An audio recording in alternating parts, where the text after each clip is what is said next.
Dr. Khalid Mustafa Aadan oo kamid ah aqoonyahanka gobolka Sool ayaa maanta si weyn loogu soo dhaweeyay magaalada Laascaanood ee xarunta gobolka Sool waxaana soo dhaweyntiisa ka qayb qaatay bulshada qaybaheeda kala duwan kuwaasi oo sitay boorar ay ku xardhan yihiin sawirada aqoonyahanku kagana hortagay duleedka bari ee magaalada Laascaanood dhalinyaro haween iyo mas'uuliyiin kale oo halkaasi ka hadashay ayaa si weyn u soo dhaweeyay Dr. Khalid Mustafa haddii ilaahay ku roon yahay meelo badan baa lagu soo dhaweeyay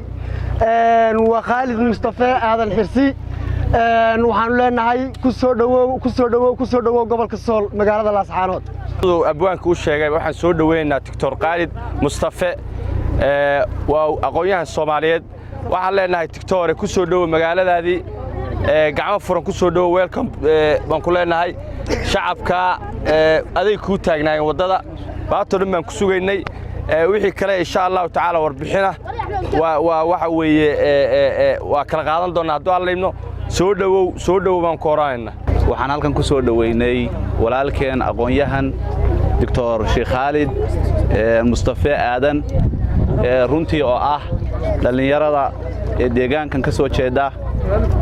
aqoonyahanka ah isagoo maanta gartay inuu deegaankiisii booqdo runtii aad iyo aad baan ugu faraxsanahay Dr.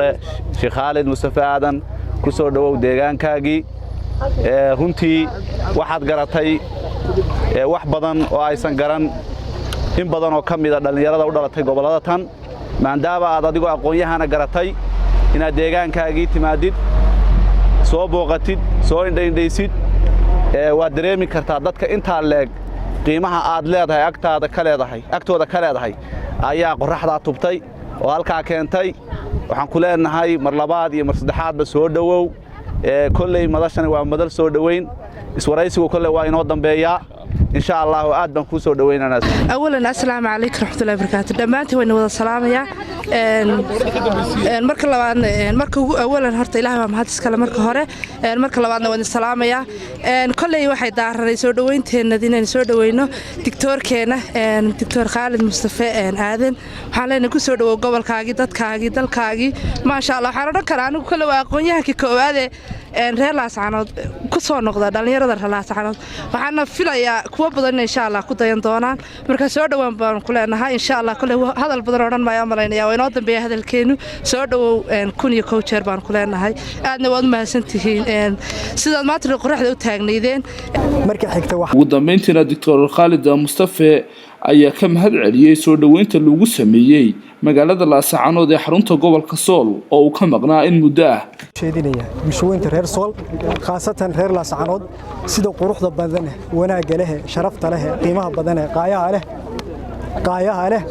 walaaltinimada leh milgaha iyo maamuuska leh ay igu soo dhaweeyeen magaaladeeda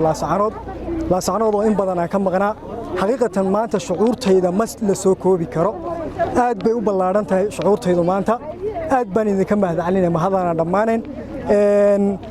Laascaanood dhowr arrin oo ka kooban baan u imi booqasho ay kow tahay oo aan muxuu ahaayay deegaanka oo in badan ka maqnaa bal inaan indhaha u geysto oo bal aan muxuu ahaayay bal ka war doono iyo waxaan u imi oo kale dhowr tuulo oo kamid ah ama degmooyinka Sool hoos taga inaan xoogaa survey ka sameeyno sida aan mataqaanaa waxyaabo badan oo muhiim ah aan uga sameeyno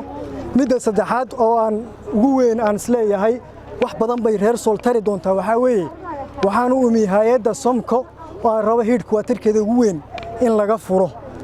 gobolka Sool haddii Ilaahay ka dhigo hay'addaas wax badan bay qaban doontaa waxyaabaha aan rabno inaan indho waxa kamid ah projectiyada muhiimka u ah reer Sool ay u baahan badan yihiin inay muxuu hay'addu u soo hormariso oo waxyaabaha mataqaanaa aan rabno insha Allah idanka alle inaan muxuu ahaayay intaan joogno aan u indhowna hay'adda haddii Ilaahay ka dhigo aad baan idinka mahadcelinayaa sida quruxda badan la igu soo dhaweyseen magaalada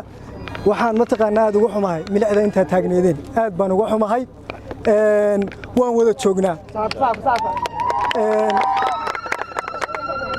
wada joognaa magaalada haddii Ilaahay ka dhigo waxaan sameyn doonaa kulamo gaar ah meelo badan baan ku kulmi doonaa haddii Ilaahay ka dhigo si gaar ah iyo si guudba idanka alle waan isxog wareysan doonaa si dhow iyo si dheerba insha Allah ta'ala waan idin la joogaa maalmo kooban aad baan idinka mahad celinaya insha Allah ma haddaas ma soo koobi karo xaqiiqatan waxaan ku qiyaasana garan maayo